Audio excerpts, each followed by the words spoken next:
땅에는 풍부한 자원을, 바다에는 호르무즈 해협이라는 핵심적인 석유 수송길을 끼고 있는 나라 이란. 하지만 서방 국가에 대한 반감과 주변국들과의 불화 속에서 20세기 중반부터 핵무기 자체 개발에 주력했던 나라이기도 합니다. 이 핵 개발과 갈등은 미국 오바마 정부 시기 대타협이라고 할 만한 이란 핵 협상으로 봉합이 되는 듯이 보였습니다. 하지만 이어서 들어선 트럼프 정부의 합의 파기와 최대 압박 전략에 중동의 화약고는 다시 한번 일촉즉발의 위기를 맞게 됩니다. 오바마 시절에 부통령을 맡았던 바이든이 당선되면서 다시 한번 핵 협상의 기회가 열리기는 했지만 이란의 분위기는 오히려 전보다 더 만만치가 않아 보입니다. 특히 지난 6월에 강경 보수파로 분류되는 새 대통령이 당선되기도 했는데요. 이런 상황에서 우리가 더욱더 이 문제에 관심을 보이게 되는 건 우리가 살고 있는 한반도 역시 미국과의 핵 협상을 과제로 삼고 있기 때문입니다. 미국과 이란의 신뢰 게임은 비슷한 상황에 처한 북미 협상 앞에서 전략의 가늠자가 되기도 하기 때문인데요. 이 내용 오늘 자세히 짚어보겠습니다.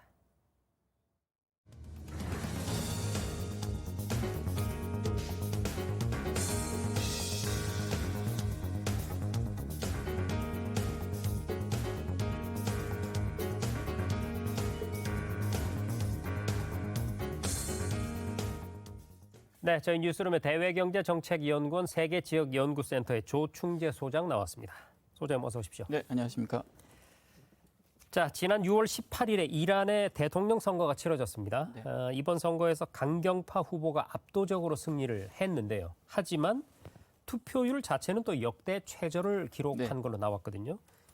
이 상황을 어떻게 해석해 볼 수 있을까요? 네, 말씀하셨듯이 이번 대선에서 강경 보수파로 분류되는 에브라임 라이시 이란 사법부 수장이 62%의 압도적인 득표율로 당선됐습니다. 네. 그런데 투표율이 49%에 불과했습니다. 79년 이란 혁명 이후 최저 투표율입니다. 이란 최고 지도자 대통령보다 권한이 더 세죠.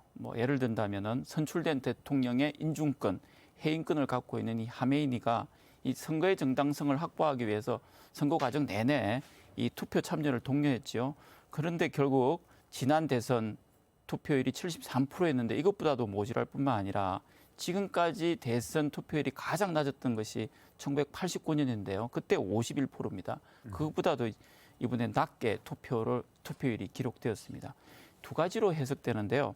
하나는 중도개혁파 인사가 대선 후보 자격에서 아예 자격 자체를 얻지 못합니다. 그렇게 되니까 이를 지지하는 후보 유권자들이 아예 투표를 하지 않았다. 네. 투표장에 나오지 않았다. 이런 해석이 있고요. 또 다른 해석은 이 대선 후보 자격을 이란의 그 헌법수호위원회가 사전에 결정을 하는데요. 이 심사에서 중도개혁 서양 후보들이 모두 사전에 탈락했습니다. 네. 결국 이제 앞서 해석과 맥락을 좀 같이 하는 거지만 좀 더 구조적인 문제. 이렇다면은 이란식 이슬람 공화정 체제에 대한 어떤 국민들의 불만, 불신 이런 것들이 낮은 투표율로 나타나지 않았나 이렇게 해석하고 있습니다. 네. 그러니까 투표를 하지 않음으로써 국민들이 불만을 표출했다 이렇게 볼 수가 그렇게도 있겠네요. 볼 수 있습니다. 네. 자, 이번 이란의 이 대선 선거전에서 후보자들이 물론 이제 공히 경제 문제 해결을 들고 나왔습니다. 반면에 핵 협상 사안에 대해서는 서로 다른 입장을 보였거든요. 이런 입장 차가 선거 결과에 어떤 영향을 미쳤다고 보세요? 네, 결국 비교를 해보면은 가장 강경한 대미 정책을 주장했고 또 가장 인기 영합적인 경제 정책을 공약한 라이시 후보가 당선된 겁니다. 라이시 후보는 그 저소득층 주택을 400만 채 건설을 하겠다. 또 일자리 100만 개를 만들겠다. 또 이란 모든 국민들에게 450만 리알. 이걸 시장 환율로 환산하면 약 18달러, 약 한 2만 원 정도거든요. 그리고 신혼부부에게 50억 리알, 약 2만 달러입니다. 이걸 대출로 제공하겠다. 이런 공약을 내걸었습니다. 현재 이란 GDP가 한 4,500억 달러, 1인당 GDP가 약 7,500불이고 재정 적자가 마이너스 8% 이상이 넘어가고 있는 상황입니다. 이런 걸 고려하면 다분히 인기 영합적인 공약이다 이렇게 평가할 수 있죠. 여기에다가 이제 미국 핵 협상에 대해서 라이시 후보는 핵 협상 자체에 대해서는 반대하지 않지만 핵 협상이 올바른 방향으로 가고 있지 않다고 계속 일관되게 지금 비판해 왔습니다. 미국이 먼저 핵 협상을 준수해야 되고 또 이란에 대한 경제 제재를 먼저 풀어야 된다. 이렇게 주장을 할 뿐만 아니라 더 나아가서 미국이 제재를 해제한다 하더라도 뭐 바이든 대통령과 만나지 않겠다. 또 이란의 미사일 개발은 핵 협상과 무관한 것이므로 미국이 개입해서는 안 된다. 이런 식으로 아주 매우 강경한 대미 정책을 공약을 계속 해왔거든요. 이런 것들이 이런 어떤 강경한 이미지가 보수 강경 유권자들의 지지를 이끌어낸 것으로 봅니다. 네. 자, 지금 상황을 좀 간략히 정리를 해보면 이란에 대해서 이란 핵 문제에 관해서 가장 강경한 입장을 가지고 있다고 할 수 있는 트럼프 미국 대통령이 등장했다가 트럼프 대통령이 빠지고 이제 바이든이 등장하면서 뭔가 좀 문제가 풀리려나 싶었는데 이번에는 이란 쪽에서 가장 대미 강경파로 꼽히는 또 라이시 대통령이 선출이 됐단 말이죠. 앞으로의 핵 협상 어떻게 진행이 될까요? 조금 전에 말씀해 주셨듯이 일단 라이시 정부와의 핵 협상은 지금보다 더 어려울 것이다. 난항에 빠질 것이다라는 것이 이제 일반적인 일단 예상입니다. 이 협상이란 것이 이 신뢰하고 양보 이걸 통해서 이루어지는데 말씀하셨듯이 트럼프 정부가 이미 일방적으로 핵 합의를 파기해 버렸죠. 네. 그리고 지난 1월에 보면은 가셈 솔레이마니 이란 혁명 수비대 사령관이 이라크 공군 기지인가요? 거기서 이 미국 드론 공격으로 이제 사망하지 않습니까? 네. 이런 어떤 뭔가 회복하기 어려운 어떤 신뢰 관계가 상당히 약화되어 있고 이것 때문에 오히려 강경 보수파가 더 득세하는 이런 상황이 돼 있고 또 미국이 좀 이란 핵 협상을 하면서 해소하고 싶어했던 이 중동 지역 내 친이란 무장 세력에 대한 지원 중단 뭐 이런 것들을 얻고 싶어하지만 이란은 지금 라이시는 이거에 대해서 반대를 하거든요. 뭐 이런 어떤 상황이고 또 결국 이제 대선 결과가 나오다 보니까 실제로 6차 회담까지 진행됐던 오스트레일리아에서의 그 핵 합의 회담이 중단이 되어버리고 다 지금 대표들이 본국으로 돌아간 상황입니다. 그래서 네. 이 협상 재개 자체가 아예 없었던 일이 될 수도 있다. 이런 아주 비관적인 시나리오도 지금 사실 나오고 있는 상황입니다. 그렇죠. 자, 그런 얘기가 중론이긴 한데 하지만 또 한편에선 이런 얘기도 나옵니다. 라이시 행정부가 이란에서 출범했다는 것이 핵 협상에 있어서 그렇게 결정적 변화를 가져오지는 못할 것이다. 이런 분석이 나오는데 여기에는 아마도 아까 우리 소장님께서 설명해 주신 이란의 어떤 정치 체제, 네. 그 이슬람교의 특성 뭐 이런 게 좀 있는 것이죠. 그 이유가 뭔가요? 네, 아주 잘 질문해 주셨습니다. 조금 전에 아주 비관적인 어떤 전망도 했지만 사실 낙관적인 전망도 없지 않은 것입니다. 바로 그 점입니다. 이 라이시 당선자가 아무리 강경하다 하더라도 이란 최고 지도자 하메이니를 넘어설 수가 없거든요. 그렇죠. 이란의 모든 중요한 정책은 다 하메이니에 의해서 결정이 됩니다. 근데 하메이니가 이미 미국하고의 핵 합의를 재개하겠다. 이것을 이미 결정한 상태입니다. 그리고 이번 대선 과정에서도 하메이니는 지금 상황에서 이 유권자들을 이제 빌어서 이야기를 했죠. 유권자들이 원하는 거는 이 강경한 어떤 외교 정책 이거보다는 경제 정책이 더 중요하다. 다시 말해서 미국과의 핵 협상을 어쨌든 만들어내서 경제 문제를 개선하는 것이 중요하다. 뭐 이런 식으로 이미 핵 합의를 해 나가는 것을 직간접적으로 대내외에 이미 천명한 상태입니다.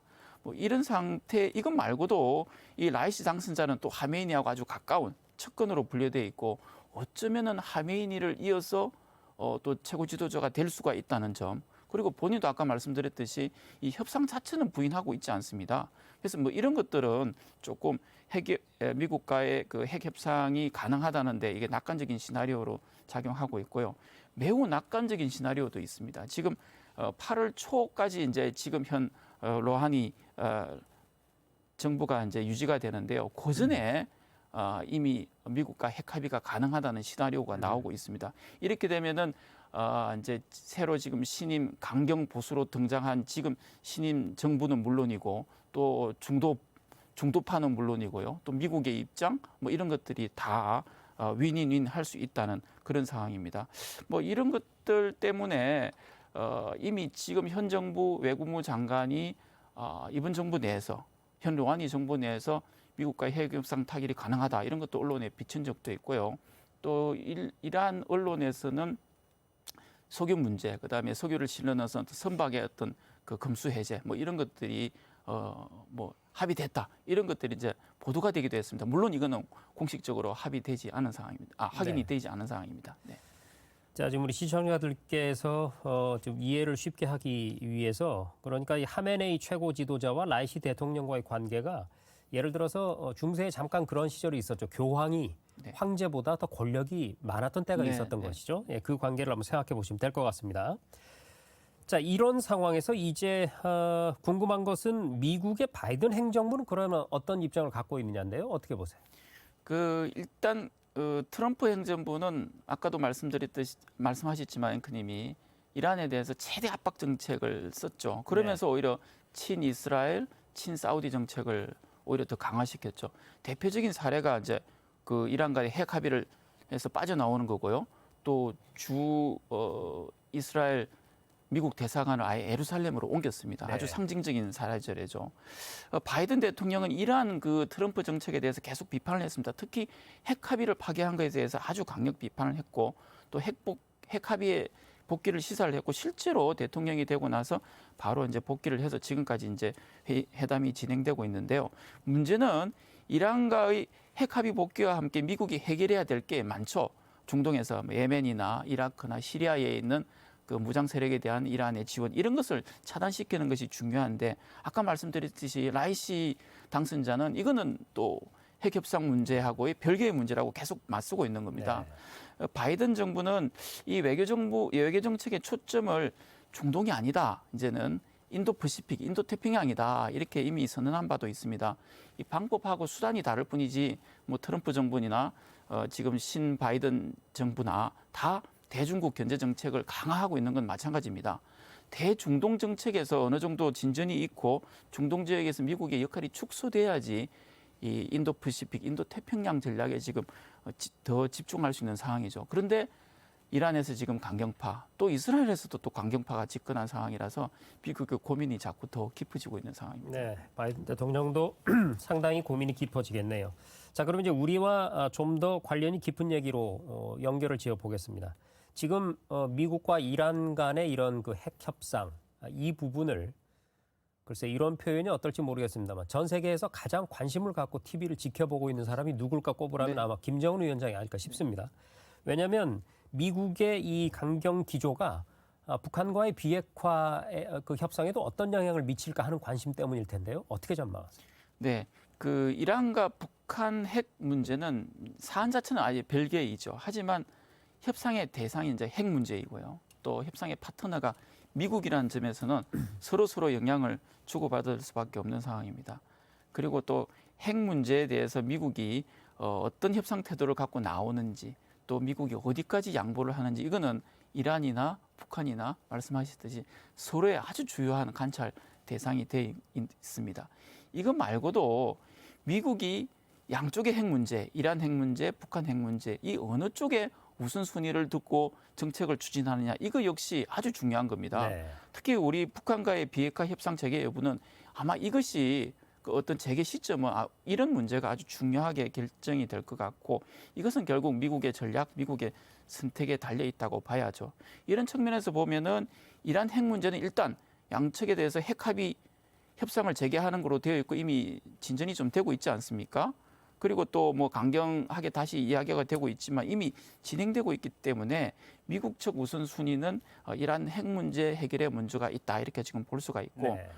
이 이란 핵 문제가 아까 뭐 비관적, 낙관적 시나리오를 다 말씀드렸습니다만 낙관적으로 잘 마무리가 되어야 된다면은 이게 이제 추동력이 되어서 미국은 보다 적극적으로 북한에게 좀 대화의 어떤 무드를 조성할 가능성이 분명히 있죠. 네, 그러니까 시간적인 선후로 볼 때 미 이란 간 핵 협상이 먼저 타결이 되든지 아니면 물 건너 가든지 둘 중에 하나가 될 것이기 때문에 그것이 이제 북미 간 핵 대화에 굉장한 영향을 미치게 될 것이란 말이죠. 네, 그렇습니다. 자, 이 상황에서 이제 우리 정부는 한미 정상회담이라든지 또는 한미일 수석 대표 협의를 통해서 이제 관련국들과 의견을 나누기 시작했습니다. 물꼬가 터질 것이냐 관심이 집중되고 있는데 북한의 비핵화 협상 재개하기 위해서 우리가 어떤 역할을 해야 할 걸로 앞으로 보세요? 네, 그 미국 바이든 행정부가 들어서면서 이제 북한과 미국인 서로 이제 일종의 탐색전을 지금까지 계속 해왔고요.